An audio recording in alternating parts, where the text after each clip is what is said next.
Hi everybody, this is Craig Tanner for The Mindful Eye.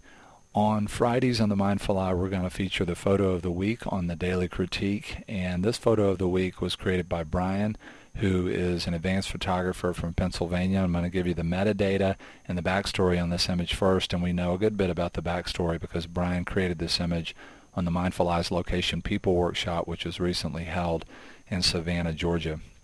Brian shot this with a Nikon D300 at f9 at 1/160th of a second at ISO 640, and he shot this with a 10 to 20 millimeter zoom at 10 millimeters, and the D300 is a crop factor camera. So after the crop factor conversion, the effective focal length here is 15 millimeters. And so I want to talk about that in just a minute and how that's had a big effect on the portrait, but I'll give you the rest of sort of the technical backstory. The Location People Workshop started out with the participants just working with natural light, and then we sort of followed a progression through natural light, some lighting controls, adding that to natural light like reflectors, and then on-camera flash, and then ultimately big off-camera flash units. And Brian was working with a team of photographers here to shoot this portrait, and the lighting setup here that they created is a small flash unit behind Bob that's heavily gelled with the blue gel, and that's the light source that's lighting the background up here. And because of its angle and where it's being allowed to hit, it's also, in addition to a background light, it's creating these skim light or accent light effects here on Bob's hair and over here on the edge of the cowboy hat.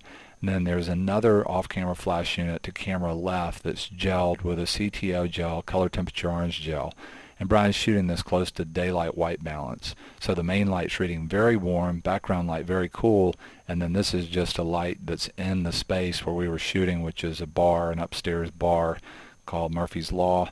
And so the lamp is reading very orange. It's a tungsten light source which reads orange if we shoot at daylight.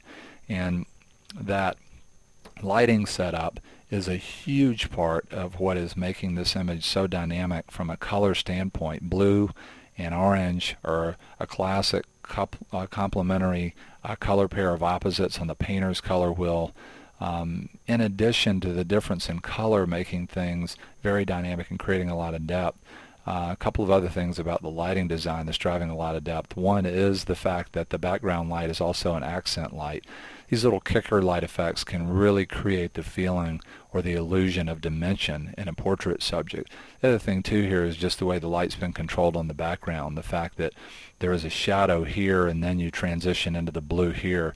It really helps Bob to separate in a very dramatic way from the background. Let's talk about the 15 millimeter lens for a minute because it's having an enormous effect here. Probably not the first lens choice when we think about shooting a portrait, but it's been used to incredible effect here.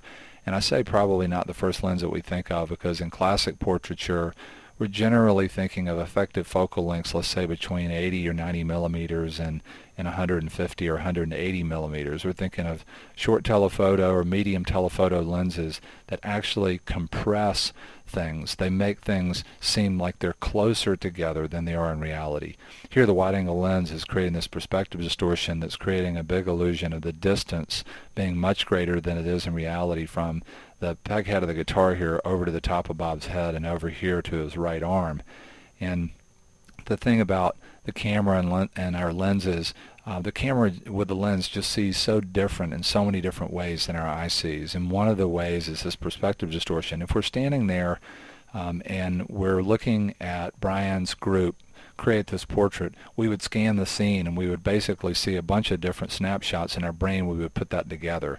Obviously in a still photograph it's just the one position and the one perspective, and the thing that's true about the lens of our camera is the things that are closest to it appear the biggest. So with a wide-angle lens we can get very, very close to something like the peg head of this guitar, and here Brian's camera is pretty close to touching the peg head of the guitar, but because the angle of view is so wide it still sees past that, and then things that are not much further away at all seem to recede or get smaller very quickly. And Brian's taken great advantage here of that perspective distortion. There's such a powerful feeling of journey from just the peg head of the guitar over to the top of Bob's head and the cowboy hat, and then over to the right hand that's picking the guitar, and then back again. That creates a real powerful feeling of depth. Something else that this portrait has that to me is one of the key elements of visual design, if you, in fact, you're going for high impact with a lot of viewers, is repetition or rhythm. And you're seeing that in a lot of different ways here. You know, it's interesting. If this was another make of a guitar, it would really start to make this portrait fall apart from a design standpoint. The fact that this is an ovation applause and it has this funky looping peg head, that shape rhymes the shape of the cowboy hat in several different ways. The mask of the face, Bob's hair, the V of the shirt here being open, the body of the guitar itself, the gesture with the arms, and the really beautiful quality of line, the looping, bending qualities of line that we're seeing on the fingers, and the overall space shape of Bob. So there's an enormous rhythm that sets up really, and so much of it keys off of this subject right here. And then there's a really beautiful rhythm in the background of pattern. When you look at the writing on the slate ceiling here and the writing here, this is so detailed that it starts to pick up the detailed filigree of the lampshade, filigree here, the filigree on the front of the table, the writing that's over here, and then that crosses over and rhymes the pattern in the hat and the sound hole and the check of the shirt. And there's another rhythm to me that's really interesting in this image, which is this shape right here and how it forms a really cool counterpoint to the real dominating shape here on the peg head of the guitar. Lots of incredible rhythms in the shot. Something else that I really enjoy is the way that the other qualities of line tend to lead right into the portrait subject. Difference between blue and shadow here, difference between blue and the violet magenta. All of these ideas can point towards the main portrait subject, and some real nice balance from left to right in this image. You have these two ideas that are balancing each other in a dynamic way.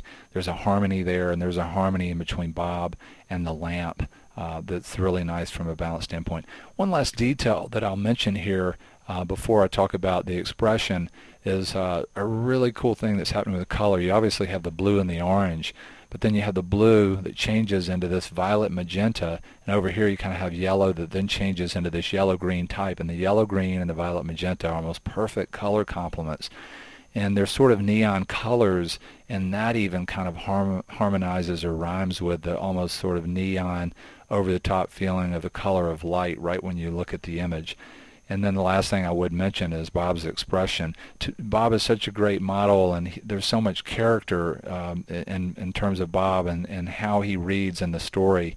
And there's something to me that's just so dead on from an emotional standpoint about this expression. There's a little bit of twinkle in the eye and almost a smile. So it's inviting, but there's also kind of a devil-may-care thing going on there that just goes along so well with the way Bob is being presented here in the story. Lots of things to love about this portrait. I want to say a huge thank you to Brian Allen, who led this workshop. I've been a huge fan of Brian's work for the last 3 years or so. This is the first workshop that Brian taught for the Mindful Eye, and I was fortunate enough to assist Brian on this workshop. And now I'm a huge fan of Brian as a teacher. I just learned so much about photography, about life, and about his approach to photographing people that will have a huge effect on my photography. I want to say a huge thank you to all the people who took the workshop. We had a great group of people.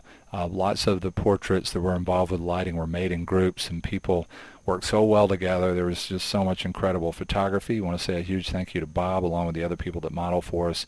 And again, a big thank you to Brian from Pennsylvania for being generous enough to share this image with us on the Mindful Eyes Photo of the Week on the Daily Critique. Thanks a lot, everybody.